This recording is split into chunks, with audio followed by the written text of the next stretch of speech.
In the early 2000s, the USC Trojans weren't just good at football.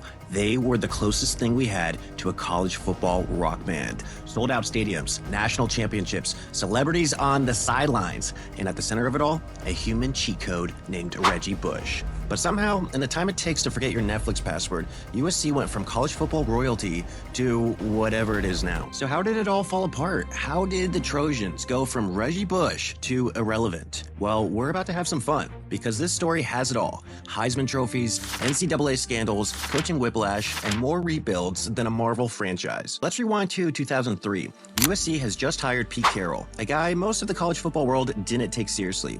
He'd been fired from not one, but two NFL head coaching gigs, first with the New York Jets in 1994, where he went 6-10 and was fired after one season, and then with the New England Patriots from 1997 to 1999, where he went 27-21, but was let go after missing the playoffs in back-to-back seasons. And USC fans were like, you brought in a pro failure to run our program? Fast forward 2 years later, and he turned USC into a superpower. From 2003 to 2005, USC went 37-2. 37-2! They won back-to-back national championships, or at least one official one. We'll get to that. But that 2005 team, that offense was so unfair. It should have had a parental advisory label. Matt Leinart, Reggie Bush, LenDale White, Steve Smith, Dwayne Jarrett, even the backup punter had NFL scouts watching him. And then there's Reggie Bush. Oh, Reggie. This man wasn't a running back. He was a video game glitch in real life. He averaged nearly 8 yards a carry in 2005. He won the Heisman Trophy by a mile. The winner is Reggie Bush of USC.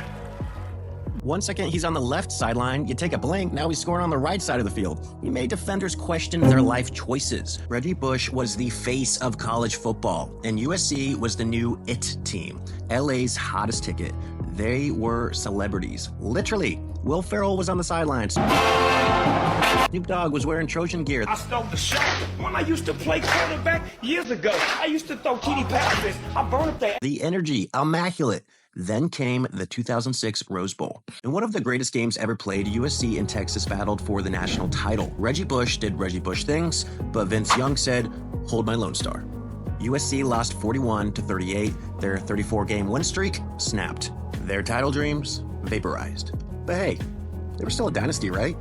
Well, see, while Reggie Bush was carving up defenses, his family was apparently living rent-free in a house they didn't exactly pay for. In 2010, the NCAA ruled that Bush and his family received improper benefits from two marketing agents. Free housing, cash, transportation, you know, just the kind of stuff that absolutely definitely doesn't influence recruiting at all. The NCAA brought the hammer. USC got 2 years of bowl bans, they lost 30 scholarships, and had to vacate 14 wins from 2004 and 2005, including the 2004 national championship. Oh, and Reggie Bush, he gave back his Heisman, like literally returned it, probably with a sad soundtrack playing in the background. Now, let's put this punishment into perspective. USC got 2 years of bowl bans, lost 30 scholarships, vacated a national title, and watched their golden boy give back the Heisman like it was a cursed relic in an Indiana Jones movie. Meanwhile, over in Louisville's college football program, Rick Pitino allegedly had recruits entertained by strippers and escorts at the team dorm, and that NCAA punishment? Well, a vacated 2013 national title, and Pitino got to bounce to Iona like it was just an inconvenient speed bump. No multi-year bowl bans, no mass scholarship losses, no player awards they had to give back, just an awkward press conference and a few late-night sketch comedy skits. So moral of the story, you can lose titles for letting your tailback's parents live rent-free, but apparently throwing dorm room bachelor parties is just a minor recruiting violation. This USC punishment wasn't just a slap on the wrist, oh no. This was the NCAA's way of saying, look what happens when you're too cool. And from here, USC started unraveling faster than a cheap sweater in a blender. Pete Carroll, he yeeted himself back to the NFL just before the sanctions hit, like that one guy who leaves the group project right before it's due. Enter Lane Kiffin, the human version of a Twitter thread. He was hired in 2010, and it was rocky. He went 8-5 in his first year, then had an impressive 10-2 season in 2011, I'll give him that. But because of the sanctions, they weren't bowl eligible. And in 2012, USC started the season ranked number 1 in the AP poll, but they finished 7-6. They lost to Georgia Tech in the Sun Bowl, and players reportedly got into a fist fight in the locker room. Now that's what I'm talking about. So much for top tier. Then came 2013. Kiffin got fired. At the airport. No joke. After a 62-41 loss to Arizona State, he was literally pulled off the team bus and let go at LAX. You can't write comedy better than USC writes real life. Interim coach Ed Orgeron took over, and for a second, it felt like things were turning around. Orgeron went 6-2 and had the locker room hyped. Players loved him. Fans wanted him. But USC hired Steve Sarkisian? Why? Nobody knows that guy. But Sarkisian went 9-4 in his first year, which wasn't bad. But then came 2015, and in October, Sarkisian was fired for alleged alcohol-related issues. He reportedly showed up intoxicated to meetings and had prior incidents at a booster event. Now, just to clarify, a booster event isn't when pharmaceutical companies pull up to a convention center and give everyone jabs, tote bags, and condescending attitudes. That would come to LA in later years.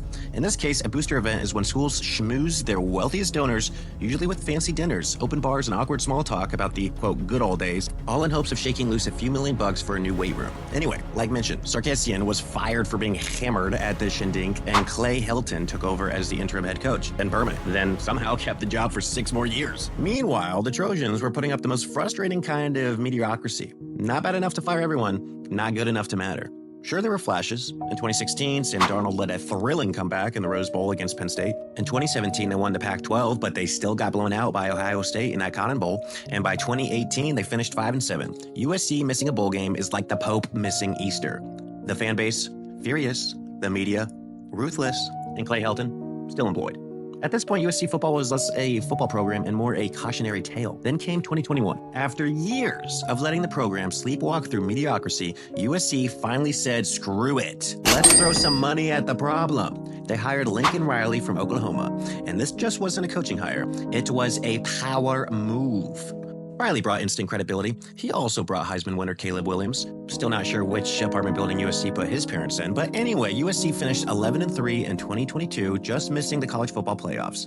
The offense looked elite. Hope was back. Reggie Bush's name was even being floated again with calls to reinstate his Heisman. But in true USC fashion, they followed it up with an 8-5 season in 2023. The defense, still allergic to tackling, the shine starting to fade, and Caleb Williams declaring for the draft. So where does that leave USC? Not irrelevant, not anymore, but still not back. They haven't won a national championship since 2004. They haven't been to the college football playoffs. And for a program that once defined college football, they're still chasing their own ghost. The Reggie Bush era. What happened to USC wasn't just about one player or one coach. It was about hubris, about what happens when a program flies too close to the sun and then spends the next decade trying to glue its wings back on. They had the talent, they had the swagger, but eventually the house of cards built on hype, Hollywood, and Heismans came tumbling down. And while they might be on the rise again with new recruits, big money, and a Big Ten future ahead, one thing's for sure, nobody has ever fallen from grace quite like the USC Trojans. And that, my friends, is how you go from unstoppable to unstable. From dynasty to drama, from Reggie Bush to irrelevant. Subscribe to my channel for more tales of college football glory and catastrophes. Until next time,